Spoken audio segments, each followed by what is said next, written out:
Hi there, my name is Janet Fagan and I am a teaching artist with the Fry Art Museum. Today for our art project, we are going to take inspiration from the first signs of spring that we're starting to see all around us now. The first step is for you to find a friend and take a looking walk in your neighborhood. A looking walk is a particular type of walk where you pay attention to what you see, what you smell, and what you hear. We are gathering inspiration from outside to bring back into the studio for our art project.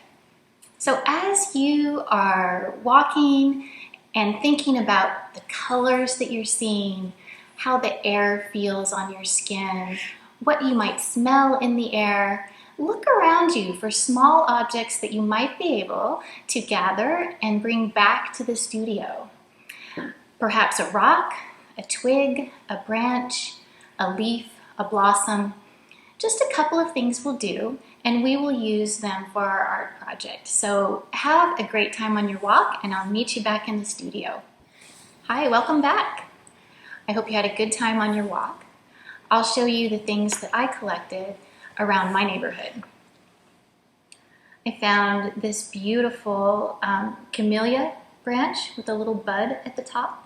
And I really love just sort of the flow of these leaves. From that same bush, I also found one that had a flower that was starting to open. So I grabbed this one as well. And then finally, I also found this rock. And I was really struck by how it has this line where it changes from light to dark. I'm going to show you a few examples of paintings that I did earlier inspired by these objects.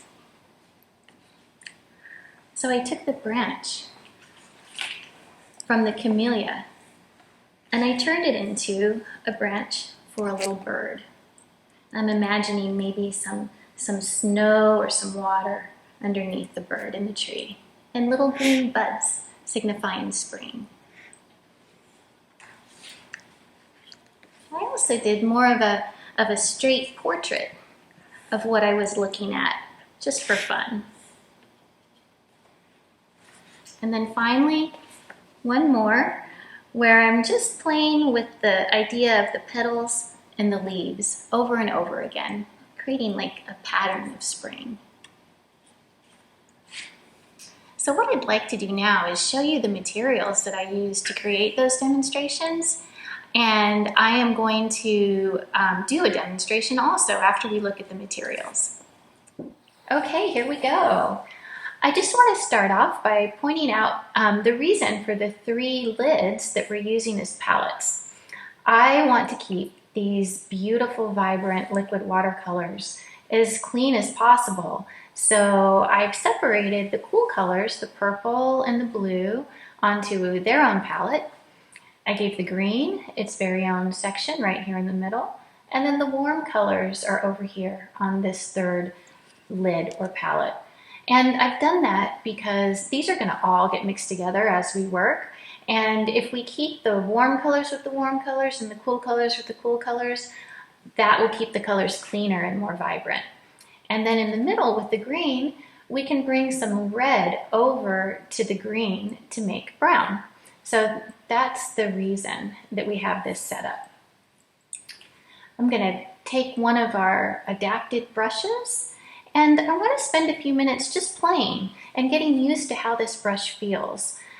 Sumi brushes are really so much fun to work with because they have this wonderful pointy tip, and the tip is very flexible. So when you load it up with ink, I'm just going to roll my brush in the ink. You'll see that if I hold it straight up and down, I can get a nice thin line with my tip. But if I let the brush press to the paper, a little bit of pressure, the mark widens out. So it's really fun just to play with this idea. Can you go from thick to thin and back again?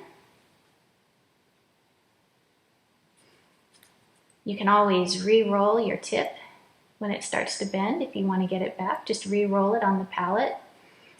And notice that when you just wiggle your hand, you can get really interesting marks, right? You can get little squiggles and circles and just wiggling your hand. And then as your brush starts to dry out, you can get strokes that start to have more and more texture. More and more of the paper will start to show through your drier brush strokes. So it's fun to dry out your brush by making lots of strokes and just watch the texture start to appear. I love doing that. So take some time and just play with what your brush can do. And I always like to share the idea that the brush stroke actually starts in your heart and then travels down your arm to the tip of the brush. I love that idea.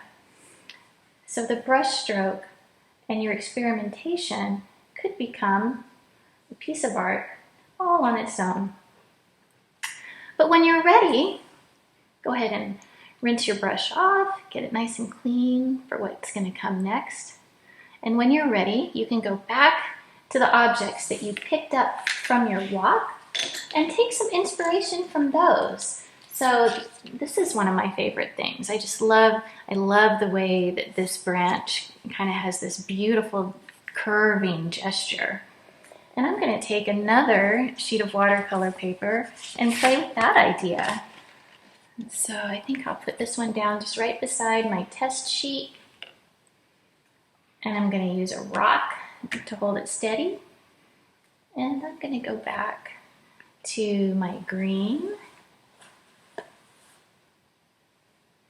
I'm just going to take inspiration from the movement of this stem. That's all. And then I'm going to pick up a little bit of red. So first I'm just going to squeeze a drop out onto my palette. Clean my brush. Pick up a little bit of red and add it to the green. And it's going to start to make this beautiful brown, rich brown. And I think I'm just going to play around with making some leaf shapes. Just pushing and twirling, letting things happen. You see, it doesn't look exactly like what I picked up on my walk, but it's inspiring something new. Add a little bit of line. You get the idea. There's no right or wrong. The idea is just to have fun.